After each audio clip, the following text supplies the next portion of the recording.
The beginning of 1917, Belle was asked to appear in a short for Universal Manufacturing Company. They brought her back to appear in a feature-length film released September 23rd of that year called Fires of Rebellion, that also starred none other than the great Lon Chaney. She would stay to also make the film The Charmer. In August of 1917, Belle got word that she would take the lead role in the movie Gonda, which was being produced by the Triangle Film Corporation. The sultry Louise Glam was supposed to star, but after filming Idolaters, Louise was taken ill and ordered by her doctors to take a rest. During filming, director Walter Edwards told the various news outlets he was really pleased with Belle's portrayal. The movie, before being released, was renamed with the title Ashes of Hope. It was released October 7, 1917. Belle was hopping back and forth from Universal and Triangle Film Corporation. But in October of 1917, after releasing the short The Taming of Lucy, filmed by Universal with Belle as the star, they announced she would now be leading their program. But it would be Triangle that would keep Belle very busy. And here she would also meet a future friend, actress Gloria Swanson. In social circles and the backlots of the studios, she would initially meet another actress who would later become a lifelong friend, Mary Pickford. January 1918 would roll around and Triangle Studios released their first 7-reel feature starring Belle, called Because of a Woman, also starring Jack Livingston. The magnificent costumes created for Belle for her role would have her featured in the day's prominent fashion and movie magazines. This would be followed by another 7-reel feature, A Soul in Trust, directed by Gilbert P. Hamilton. Right after filming, Belle went on vacation, as some around her were noticing she seemed to be getting tired and her schedule might be affecting her health. That is when she got word that Oliver Morosco wanted her to star in a new stage production he was putting on, a play by Ashton Stevens called Mary's Way Out. So Belle got out of her sickbed and started rehearsals. During rehearsals on February 16th of 1918, Belle was invited to go review the submarine base at San Pedro as a guest of Captain Poundstone, commander of the base. While there, it was said the young sailors embraced her and nicknamed her Little Mother. And that was followed with a ceremony of Belle officially adopting the boys at the base. Of course, all being captured on film by the studios, but sadly it looks like that footage no longer exists. The recruits put on a parade for Belle, which was also said that it was the first time such an honor had been given to a woman at that submarine base. Interestingly enough, it mentions her husband was with her. Was this Macy? No, it was a man by the name of John Oker. Then I found another tiny article in a March 1918 magazine where it mentions him again. John Oker, otherwise Mr. Belle Bennett, has joined the Colors and is stationed at the submarine base in San Pedro, California. So Oker, after their visit, became a sailor at that base. Oker hadn't shown up in Belle's timeline until now. There was no announcement of a marriage, no articles in the main movie picture magazines, nor the news. There was no mention of a divorce from Macy. So what was going on in Belle's life? We will definitely find out more later in this video. Belle had a successful run at the Morosco Theater in Los Angeles. So successful they asked her to stay on and star in another play, Iron and Lavender. As soon as she was done her few weeks' commitment, it was off to the film set again to star in The Lonely Woman for Triangle Pictures. Almost as soon as she completed filming, she started right away on her next picture for Triangle, The Last Rebel, which was touted a success as well. But almost as soon as she finished, she got sick again. Many believing her illnesses were caused by her work schedule, as she always seemed to be on the set, on the stage, or doing appearances, and having very little rest in between. Newspapers then reported she had a nervous breakdown, and her condition got so serious that she was hospitalized for treatment. They then reported after several weeks she seemed to make a complete recovery. Belle then would be asked by the Alcazar Theater stock company to come out to be a feature player with them, so off to San Francisco she went. I then found an article from August of 1918 where it mentions her husband again. This time he was involved in an accident. Fell down a canyon. Jack Oker, husband of Belle Bennett, Triangle star, who has been at his home in Santa Monica on sick leave from the San Pedro submarine base, fell off an embankment near his home on July 24th and was found in an unconscious condition by a party of automobilists who were driving in the canyon. Oker was taken to the hospital at Venice, where the physicians said he was suffering from a concussion of the brain. No one was with him at the time of his fall. After a day or two at the hospital, he recovered rapidly and was dismissed in another few days. So here we see he was recovering at his home in Santa Monica. Did he share this home with Belle? But again, who exactly was he? In November, Belle would get sick yet again. And here's yet another article that mentions Oker as her husband. Belle Bennett took down with the flu while she was in San Francisco with her husband, John Oker, who was playing an engagement with the Crane Wilbur Stock Company in that city. Latest report is that Belle is doing better. So it looks like that Belle did go back to San Francisco, back to the stock company. Also, the article mentions John Oker playing an engagement with Crane Wilbur.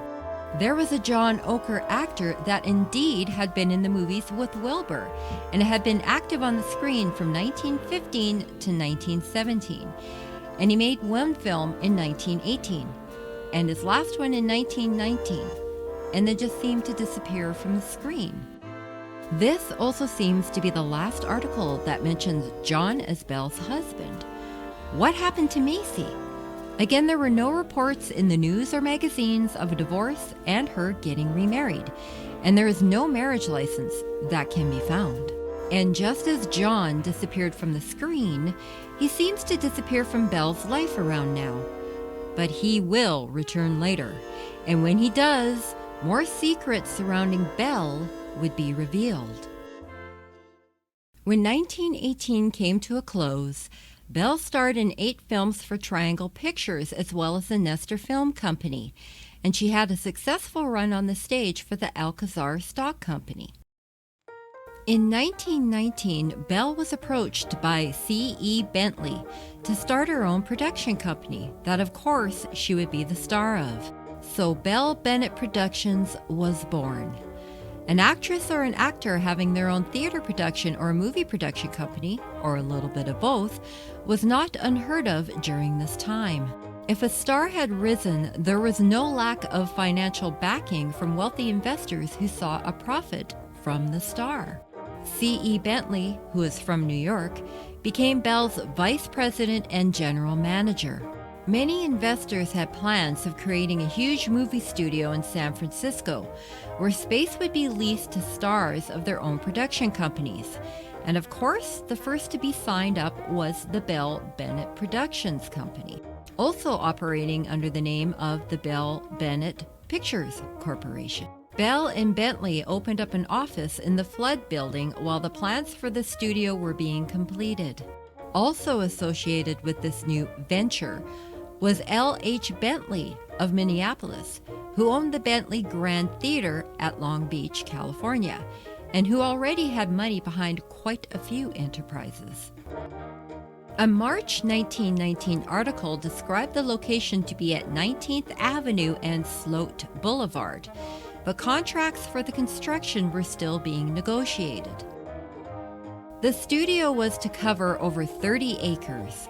The plans included an installation of 4 glass enclosed studios, and the largest to cover an area of 150 by 500 feet, and also included a huge open-air studio and a large administration building. This large studio and area would be capable of handling over 20 companies at a time. Then I couldn't find any more information on this mammoth studio that was being built. We go to 19th Avenue and Sloat Boulevard today, and there doesn't seem to be anything remaining, if it was ever built. And here is a photo from 1923 of the exact same spot. So where is it? I could find nothing on this studio. No photos, no announcements of an opening, not even a mention of one production company filming there, not even Belle's. So I may be wrong here, but it looks like those contracts that were being negotiated fell through. If anyone from that area ever comes across this video and knows more, please put in the comments below, especially if I got it wrong. Belle would return to the film set early of 1919 for Triangle Film Corporation in The Mayor of Filbert, which is based on the novel by Charles Francis Stocking and co-starred Jack Richardson. This would be the only movie released starring Belle in 1919. She would return to the stage for the Alcazar Stock Theatre Company, where she would have a successful run. Soon the new year would ring in a new decade, the 1920s. I found a 1920 census where we can see Belle's sons' names, William and Theodore, living with her father. But there seems to be a name missing. Where is Howard Macy, her husband? We will find out more about him later. In January, Belle would film her only picture this year, Monkey Shines, which was a short produced by the Christie Film Company and co-starring Eddie Barry. Right after filming, she would return to the stages of the theater. Then, on February 12th, her mother would pass away.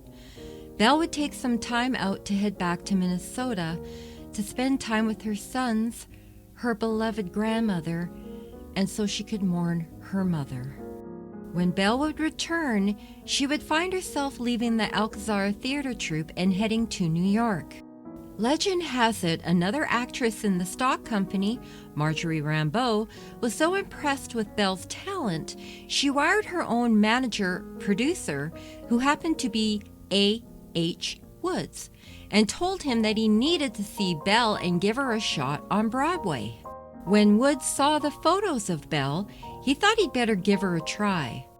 So in July, Belle headed out east to New York to start rehearsals for the play The Pearl of Great Price. But sadly, the production was postponed. But Belle didn't have time to be upset at this turn of events, for Woods immediately asked her to succeed Muriel Martin Harvey in the leading role in the production of Happy-Go-Lucky, Ian Hayes' comedy at the Booth Theatre. This would be Belle's debut on Broadway, and it was produced by A.H. Woods. Also, it was a musical. Belle took the opportunity to show off her singing talents. The production had a good run and closed November 1st. Belle enjoyed playing the stages of New York, especially on Broadway, and it seemed A.H. Woods enjoyed having her in his plays as well. And Belle was sticking close to the stages of New York. She would play leading roles and even supporting roles. It didn't matter to her. She loved acting on the stage, and she always wanted to be kept busy. No stage was too large or too small for Belle. In September, Belle would head back to Broadway and start rehearsals for the play The Wandering Jew, which would open to a successful yet short run on October 26th and had its closing night on December 1st. Belle would make no movies in 1921 because she was too busy having success in the theaters of New York. The year was 1922, and Belle would find herself heading back to California at the request of Harry Rapf, who had produced the successful Rin Tin Tin Adventures. He was producing a movie called Your Best Friend, a drama starring Vera Gordon and Harry Benham, and he wanted Belle to be in it. The film was released on March 26th. She was then asked by the United States Moving Picture Company to head the cast of Flesh and Spirit, also released under the name The Atheist, which was being touted as one of the very first paranormal movies of its time. The movie also co-starred Denton Vane. In the movie, Belle comes back as a ghost to teach her atheist cousin whom she loved a lesson. This movie was initially lost, but was thankfully found in a collection. There is now a restored version of this movie that hopefully you can still find and watch on Amazon Prime, but only if you're in the United States. Actress Hazel Dawn, who was having a successful run at the Times Square Theater in the Demi-Virgin, which opened October 18, 1921, decided she needed a rest and retreated to her farm. A.H. Woods was producing the play, but he didn't panic. He knew exactly who he could call to fill in the role. So Belle stepped into Hazel's shoes, as it were. Another play, another successful run, with closing night being on June 3, 1922. But Belle didn't have time to rest. Actress Margaret Lawrence, who is appearing in the play Lawful Larceny at the Republic Theater on Broadway, decided to lead the production a few months in. A.H. Woods was producing this play as well, and Belle quickly stepped into the role for its final month. The play would close on the night of July 15th. Belle would be nicknamed in the papers as Woods' pinch hitter, for she would always swoop in to save the play when actresses left. He knew he could count on Belle. 1923 came along. Belle still had her theater production company and decided to step out on her own with a few players. She headed out to Atlanta, Georgia, where she and her troupe would perform in a variety of plays in different theaters. Her plans next included going out to New Orleans and then back to the stages of New York. But then Belle decided to head back to San Francisco, where her theater troupe would perform. Most of her year was spent on the stage again, and Belle was happy. On December 17th of 1923, while Belle was dining in a San Francisco restaurant, a man came up and introduced himself to her. His name was Fred Conrad Windir. Belle had remembered him from the movie sets back in 1915, although they never worked together. Fred appeared in the Bronco Billy shorts as well as could be seen on screen in bit parts in the Chaplin movies. Back then he was going by his real name, Fritz Wintermeyer. It was thought because of the war he, like so many others, changed his name. His last film as an actor was 1919's The Hawk's Trail, but he started directing earlier in 1917, such as the Billy West comedies, which incidentally is not mentioned for Windir on IMDb.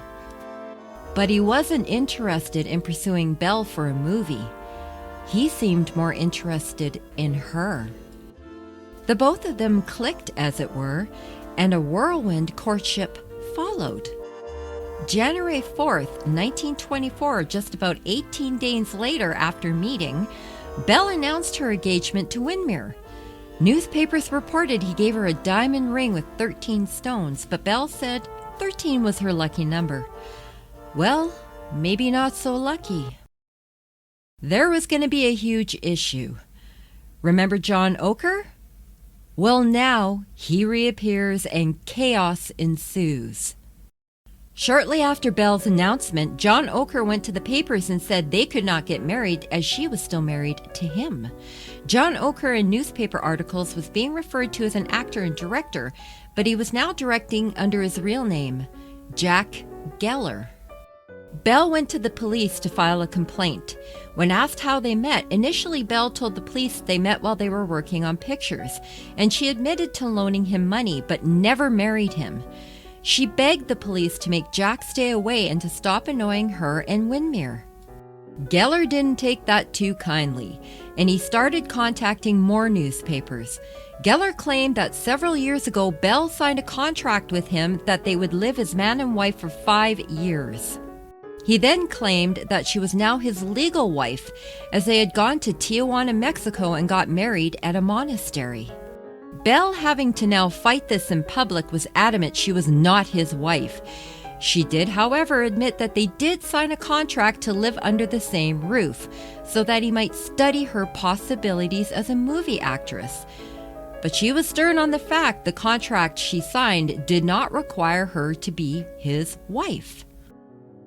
Geller then made a move to prevent Belle from marrying Windir and asked the federal authorities to investigate a charge that the actress cashed his naval allotment checks during the war, and she cashed them as his wife. All heck was about to break loose, and through it all, Fred Windir stood by Belle and had complete faith in her. Geller, still going by the stage name of John Oker, enlisted in the Navy in 1918. It seems after the Navy he never went back to acting, but he joined the John B. Rogers Producing Company as a director on such theater and vaudeville shows as Hoopla and The Minstrel Mimics under the name of John Geller. Court proceedings were about to get very messy. Accusations back and forth from Belle and Geller flew in the newspapers, and it became very public. January 17th, Belle and her attorney, Timothy Healy, met with United States District Attorney John T. Williams regarding statements made by Geller that she had received and cashed the $45 a month Navy allotments that he sent to her as his wife while he was in service during the war. Belle admitted she signed a contract in 1915 to live under the same roof with Geller, but said they were not married and that no allotments were ever received by her. She in turn then asked for a full investigation by the Department of Justice of the statements made by Geller. Later, Belle's attorney Healy sent a telegram to Attorney General Dougherty asking that Geller be taken into custody and detained until charges could be cleared up, as Belle was accusing Geller of blackmailing her and threatening her. Geller then retained the services of attorney Charles Brennan to represent him. Brennan stated to the papers that Geller denies all of Miss Bennett's charges and that they were indeed married in Tijuana, Mexico by a Catholic priest. But as of yet, no one had produced a legal marriage license.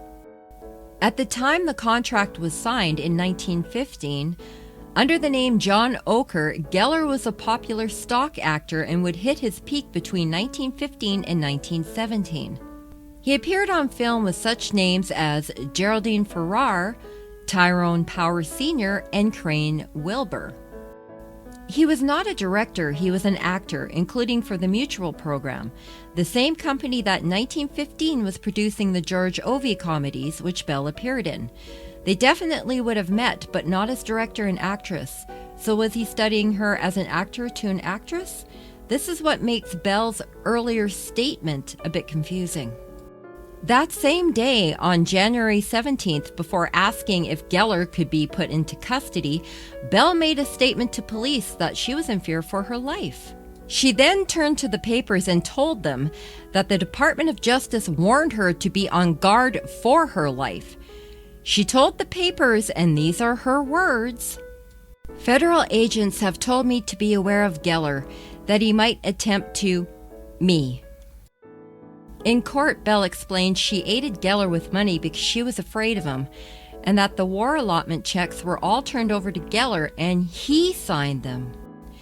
She said he was one of those unfortunates, always out of a job, hungry and broke, and because of the pity for his plight, she aided him with funds. She said he was always telling of a scandal with which he would link her name if she did not give him money. Her money. Then a rumor started that Windir was going to leave Belle.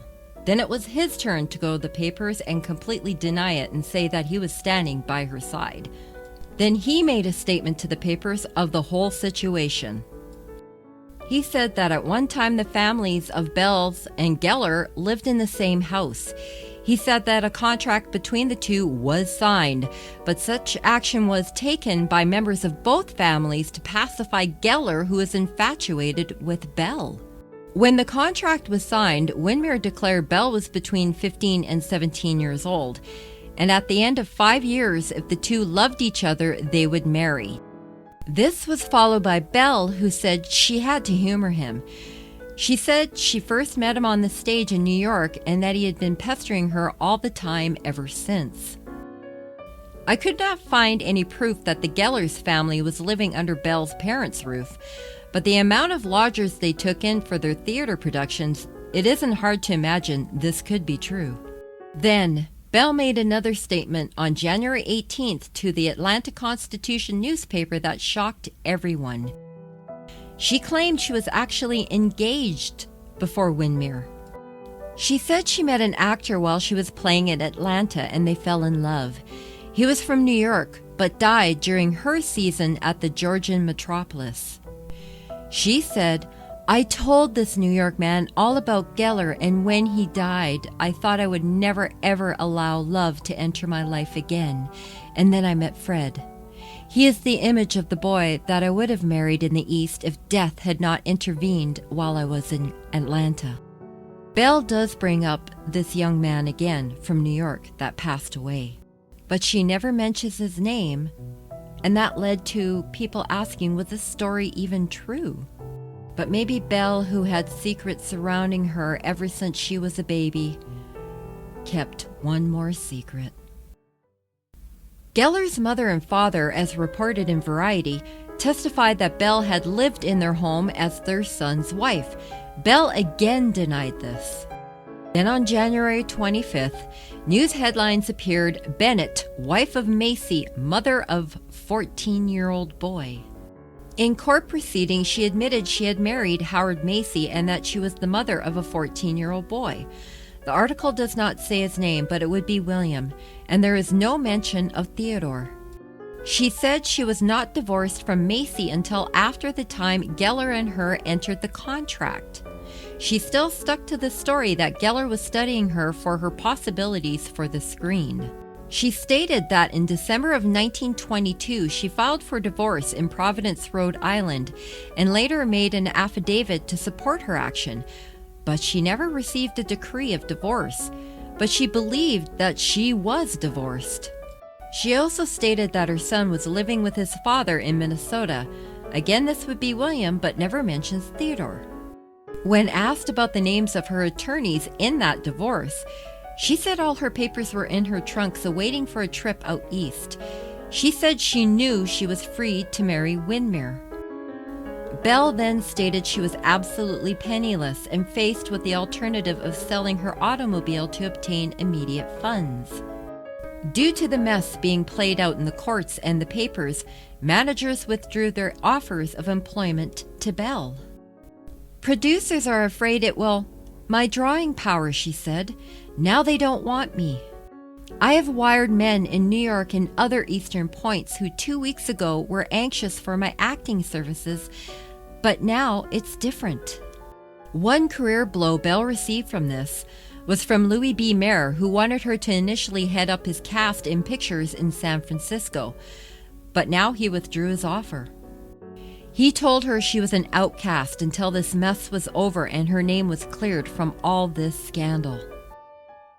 Belle then went to the papers and made another claim, that Geller at one time had sought out to induce Gloria Swanson to make a same contract with him, but she spurned his advances.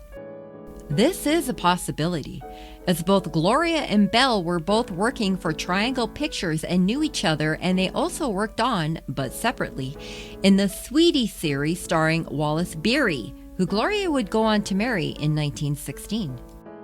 Through investigations of her divorce from Macy by the courts, it was found out that the both of them were still married, and the decree was never granted.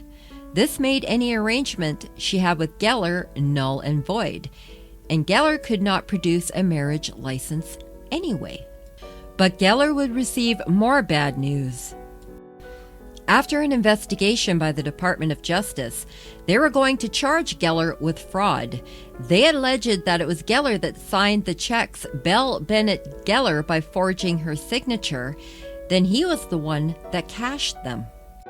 When it looked like Geller was destined for a jail cell, the Attorney General in Washington advised authorities that the statute of limitations would operate to prevent the prosecution of Geller, and so he was spared. On February 1st, a small headline regarding this mess emerged. Actress vindicated by confession. Geller, perhaps knowing he was no longer going to be charged, admitted to signing the name Belle Bennett Geller to his own allotment checks, as stated by the Department of Justice. Geller confessed before United States Attorney Williams, and Belle wanted to pursue blackmail charges. The question is, why would he be the one to ask the federal authorities to investigate the checks in the first place, when he was the one that forged her signature? Did he really think he was not going to get caught? Had he been setting her up since 1918? If so, why? To prevent any possible future marriage? Why would he risk going to prison? With all the inconsistencies and contradictions said by all parties involved in court and the war fought in the newspapers for all to see, it is lucky for Belle that she also walked away, as some of her stories did not add up. And here, Geller leaves Belle's life for good. Did she press charges for blackmail? Nothing more is said, and Geller seems to fade away into obscurity. No more directing credits to his name can be found, and he did not return to acting. Belle filed for divorce from Macy again in March in the courts of Providence, Rhode Island. On July 31st, immediately following the granting of the decree, she announced she would marry Windir in a few days. Then the wedding was postponed when her father got ill. When he got better, the wedding was on, right? Wrong.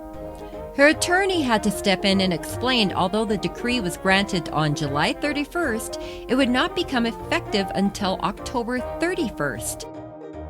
And finally, on November 27th at 8255 Sunset Boulevard in Hollywood, at the home of Mrs. Blanche Upright, author and friend to Belle, they finally married.